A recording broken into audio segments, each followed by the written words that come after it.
On va se présenter, donc voilà. Donc moi je m'appelle Alain, là vous avez Guillaume, et puis on a Yona, donc on est les animateurs du groupe de Mouy-sur-Seine. Je pense que vous avez entendu parler de nous, on est au rond-point du garage de Carrasco. On a la chance d'avoir un élu qui nous a aidés, Gérard Carrasco, le maire de Mouy, puisque on se connaissait déjà extérieurement avec Gérard, et le 17 novembre, Gérard m'a appelé une semaine ou deux avant et il me dit Alain, il va y avoir beaucoup de monde le 17. Alors on en a discuté et Gérard a pris l'initiative de déposer un arrêté municipal pour que le 17 on puisse se réunir au rond-point. Et le 17 étant arrivé, nous nous sommes retrouvés à 600 sur le pont de Bray. C'est pas des chiffres en l'air, c'est pas selon la police, c'est vraiment 600 personnes sur le pont. Et là, on s'est dit, il se passe quelque chose. Et c'est vrai que maintenant, depuis le 17, on a un groupe de gilets jaunes à Mouy qui se relaie. Donc, on est en général une trentaine sur la journée à tourner sur ce rond-point. Et tous les samedis, on se retrouve. Alors, on est à 50, 70, 80. La dernière marche qu'on a faite, nous étions 200. Donc, c'est qu'à un moment donné, il y a quelque chose qui se passe. Et je rejoins ce que dit le monsieur, c'est qu'à un moment donné, les gens ont dit « Stop, ça suffit ». On ne peut pas continuer comme ça, à avoir d'un côté des gens qui s'en mettent plein les poches, et je ne donnerai pas de nom, je ne ferai pas de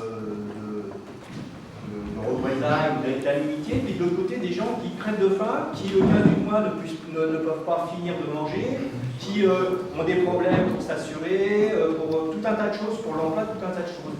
C'est ce qui fait qu'actuellement cette colère, elle est en nous. Donc, mais je pense que chaque citoyen, chacun d'entre nous, peut le sentir. On a tous autour de nous des gens qui sont dans la peine, qui ont des besoins. Moi, je donnerai un exemple, et je reprendrai ce que disait le monsieur. On a des grandes surfaces avec des grands noms de famille. Et qu'est-ce qu'on s'aperçoit? Dedans, on a des employés qui travaillent, et on a une grande surface comme ça à Bray-sur-Seine. Je ne donnerai pas le nom, vous savez. Mais les gens, ça fait 25 ans qu'elles travaillent, ces dames-là, qu'elles sont à la caisse, qu'elles mettent les produits dans les rayons, qu'elles sont à la charcuterie, à la poissonnerie.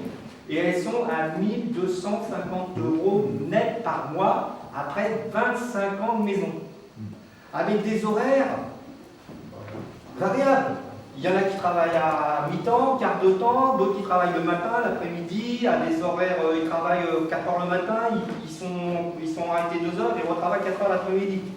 Donc à un moment donné, la cocotte, elle est pliée depuis un petit bout de temps, puis la petite goutte qui a fait déborder le vase, c'est la taxe sur les carburants. Parce qu'à un moment donné, les gens, ils en ont marre. Alors les gens, pour venir travailler, ils font 20, 30, 40 bornes, et vous savez très bien que nous, où on habite là, on n'a pas le choix. Si on n'a pas de voiture, on ne peut pas aller bosser. Alors, il y en a qui peuvent prendre les transports en commun pour aller jusqu'à la gare, c'est vrai. Mais si vous travaillez sur province, si vous travaillez sur Nogent ou sur Sens, il faut une voiture. Donc c'est la petite goutte qui a fait déborder le vase. Et puis au fur et à mesure des discussions avec les gilets jaunes, on s'est aperçu, même les citoyens, parce qu'on a plein de citoyens qui s'arrêtent, qui viennent nous voir, qui discutent, qui n'ont pas forcément de gilets jaunes comme nous, et qui sont venus discuter avec nous, et qui expliquent les problèmes qu'on a tous là. Fin de mois difficile, l'augmentation des produits de première nécessité, tout un tas de choses. Les services publics. La dernière chose qui a été faite, qui a été annoncée, c'est la privatisation des barrages français. Je ne sais pas si vous êtes au courant. Une directive européenne impose à la France de mettre en concurrence les barrages français, c'est-à-dire qu'on va proposer à des acteurs étrangers d'acheter nos barrages. C'est-à-dire que les barrages que les Français ont construits dans les années 60 avec le plan qu'avait lancé le général de Gaulle à l'époque, qui était les barrages plus les centrales nucléaires, et là on est en train de redonner la possibilité à des acteurs privés d'acheter nos barrages, de se faire de l'argent sur notre dos avec nos investissements à nous. C'est le même problème que les autoroutes. On a payé nos autoroutes, on roule dessus et on continue à donner de l'argent pour remplir les poches des actionnaires. Alors moi je veux bien qu'il y ait des actionnaires, mais à un moment donné ce sont les deniers de tous les Français qui ont payé ces infrastructures, que ce soit les autoroutes, que ce soit l'électricité, que ce soit le gaz, que ce soit les hôpitaux. Toutes ces structures-là, c'est nous qui les payons et après on les refile au privé. Alors je dirais pas aux copains parce que je ne peux pas être méchant, mais à un moment donné c'est bon quoi. Et la dernière chose, et moi je pense que les premières nécessités, c'est quoi pour moi? C'est l'eau. Si vous n'avez pas d'eau, vous n'y êtes pas. De l'électricité. Si vous n'avez pas d'électricité, vous avez du mal à vous éclairer ou vous chauffer. Si vous avez à chauffer l'électrique. Le gaz. Si Si vous n'avez pas de gaz, voilà, ça pour moi c'est ces trois premières choses qui sont importantes. Ces choses-là, elles devraient être dans le domaine public, elles devraient être renationalisées. Moi je m'excuse, on nous a vanté l'ouverture à la concurrence de l'électricité, du gaz et tout ça. On nous a dit que ça coûtera moins cher. C'est faux. Ça a pris 40% d'augmentation en moyenne sur chaque produit. Au gaz et électricité, on a pris 40%. La loi NOTRe qui va être mise en place prochainement, qui va donner aux communautés de communes la compétence de l'eau, va poser des problèmes. Parce que d'une commune à l'autre, on n'est pas régi de la même façon. Il y a des communes qui sont avec la Lyonnaise des Eaux, il y en a qui sont avec une autre compagnie, et on a des communes qui sont encore en district, que c'est la mairie qui gère ces points d'eau. Demain, on dit on uniformise. On va uniformiser comment? Vers le bas ou vers le haut? Quand on sait comment ça se passe, ça sera vers le haut. Donc ça veut dire que c'est encore nous qui allons payer. Alors moi, je dis à un moment donné, ok, on veut bien payer, mais que ça soit tout le monde pareil. Moi, l'ISF, je suis pour la remise de l'ISF. Moi, je m'excuse. Quand un patron, quand des grandes familles sont à 100 000 euros, 200 000 euros, 300 000 euros par mois, je pense qu'ils peuvent faire un petit effort par rapport à quelqu'un qui a 500 euros par mois. Il ne peut pas vivre, le mec. Il faut arrêter de nous jouer du pipeau ou de faire de la poudre, de faire un papin, comme dit notre président. Mais les gens, ils ne vivent pas. On a tous autour de nous des copains ou des amis dans la galère. Moi, j'ai mes filles, elles sont un peu dans la galère. Mais bon, on essaye, on se débrouille, on s'arrange. Mais je crois qu'on est tous pareils. Alors, à un moment donné, moi, je veux les quitter. Moi, je veux bien payer mes impôts, j'ai pas de problème. Je fais partie des retraités, comme le monsieur, qui sont ponctionnés. Alors, moi, je suis parti en retraite, j'ai pas eu de chance, je suis parti au 1er juillet 2017. Et au mois de décembre, M. Macron m'annonçait que j'allais perdre de l'argent sur ma retraite. Oui, je perds 50 euros par mois de retraite. Alors, j'ai la chance d'avoir une bonne retraite. Mais moi, je pense à tous nos anciens, tous ceux qui ont fait la richesse de ce pays.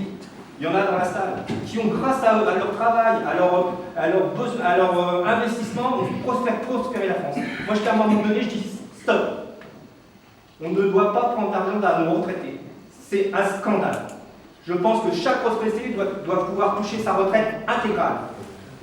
Il faut supprimer les 1,7% de CSG des retraités. C'est important et c'est indispensable. Et la réindexation? Voilà, il faut la réindexation sur le prix pour les salaires et les retraites.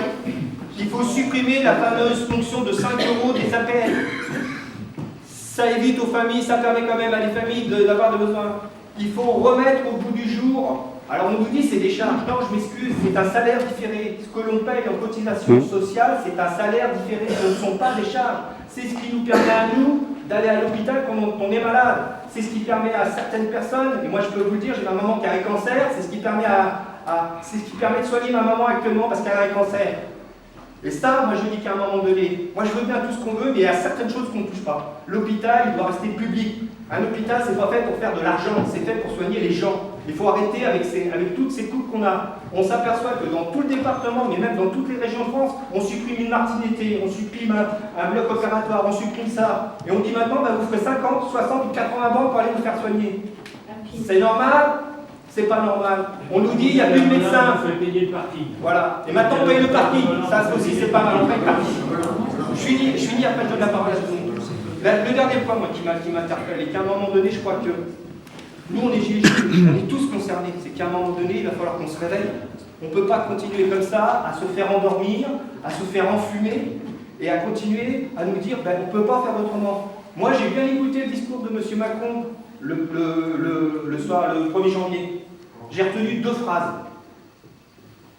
Je vous ai entendu, c'est vrai qu'il y a des difficultés, mais je maintiens le cap, je continue mes réformes. Alors moi, je vous pose une question, à quoi sert le grand débat ?